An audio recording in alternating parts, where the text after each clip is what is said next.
ইরানের সঙ্গে যুক্তরাষ্ট্র ও ইসরায়েলের যুদ্ধ শুরুর পর হরমুজ প্রণালী প্রায় অচল হয়ে পড়েছে। বিশ্বের প্রায় 20% তেল এই পথ দিয়ে যায়, আর এর বেশিরভাগই এশিয়ার জন্য।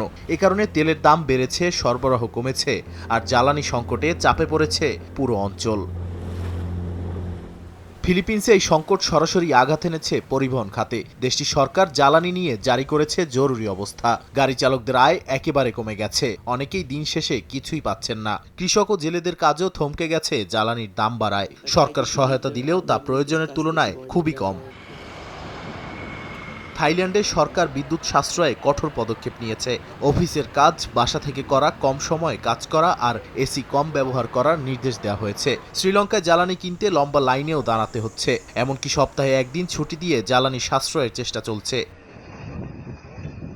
ভারতেও সংকট তীব্র হয়ে উঠেছে। গ্যাসের অভাবে কারখানা বন্ধ হয়ে যাচ্ছে, লাখো শ্রমিক কাজ হারানোর ঝুঁকিতে। অনেক রেস্তোরাঁ আংশিক বা পুরোপুরি বন্ধ, আর মানুষ গ্যাস সিলিন্ডারের জন্য লাইনে দাঁড়িয়ে আছে। একই অবস্থা মিয়ানমারেও, যেখানে জ্বালানি বাঁচাতে গাড়ি চলাচলে সীমাবদ্ধতা আনা হয়েছে।